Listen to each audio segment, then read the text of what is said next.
হযরত আব্দুল্লাহ বিন রাওয়াহা ওই দিন ছিল তার বাসর সজ্জা, নতুন বিবাহ করেছেন, বাসর রাত আজ।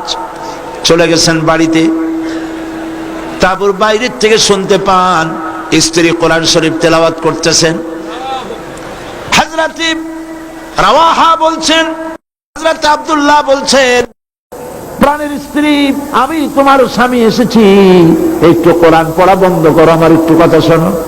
নবীজি আমাকে জিহাদের ময়দানে যাওয়ার জন্য অর্ডার করেছেন, আমি জিহাদের ময়দানে যাচ্ছি, আমি তোমার কোনো হক আদায় করতে পারি নাই, তুমি আমাকে আল্লাহর হস্তে মাফ করে দিও।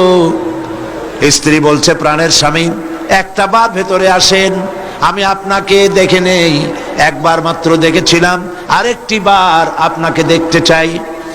হযরত আব্দুল্লাহ বলেন, প্রাণের স্ত্রী, আমি ঘরের ভিতরে প্রবেশ করব না, ঘরের ভিতরে এলে পরে তোমাকে দেখলে আমার দিলের ভিতরে তোমার প্রতি মহব্বত বেড়ে যেতে পারে, আমি ভেতরে আসব না।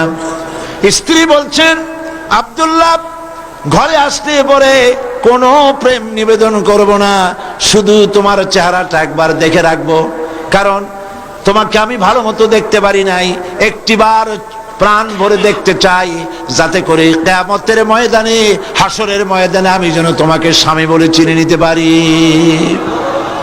হযরত জাফর, হযরত আব্দুল্লাহ তিনি বলছেন, স্ত্রী, যদি তোমার সেই ইচ্ছাই হয়, আর যদি তুমি ধৈর্য ধারণ করতে পারো, আমাকে দেখার কোনো প্রয়োজন নাই, তুমি যদি ধৈর্য ধারণ করো, আর আল্লাহ যদি আমার শাহাদাত নসিব করেন, কিয়ামতের ভিতরে, জান্নাতের ভিতরে আল্লাহ রাব্বুল আলামিন তোমাকে আমাকে স্বামী স্ত্রী হিসাবে পরিচয় করাইয়া দিবেন।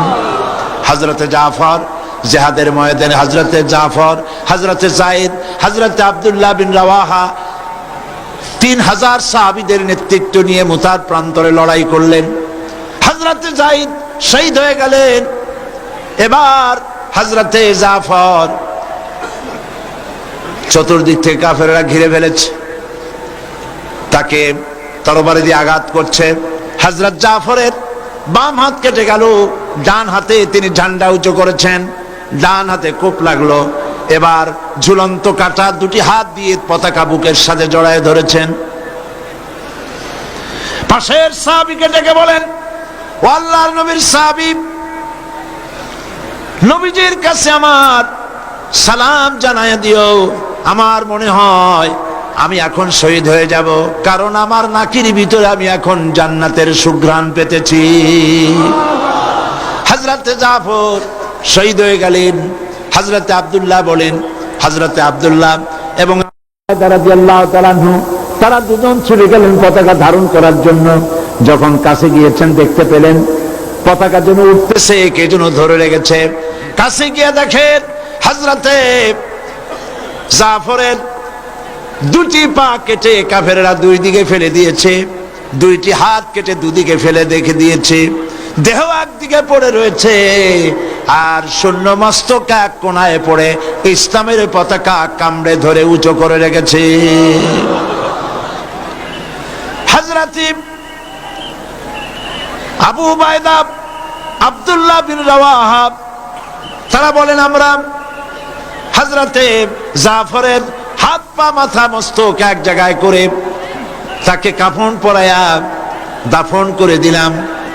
রাতের আধারে স্বপ্নে দেখতে পাই, হযরতে আবু উবাইদা বলেন, আমি স্বপ্নে দেখলাম নবীজির, আমি স্বপ্নে দেখলাম হযরতে আব্দুল্লাহ, তিনি যেন হযরতে জাফর জান্নাতের ভেতরে ফেরেশতার সঙ্গে উড়ে বেড়াতেছে।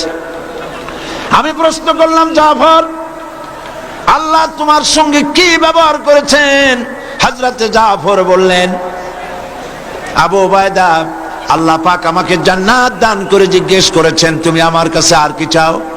আমি বলেছি, আল্লাহ রাব্বুল আলামিন, আমি আর কিচ্ছু চাই না, আমি চাই আর একবার দুনিয়ায় আমাকে পাঠায় দাও, কাফেরদের বিরুদ্ধে দিন প্রতিষ্ঠার জন্য লড়াই করে আবার আমার এই জীবনটা দিয়ে আসি,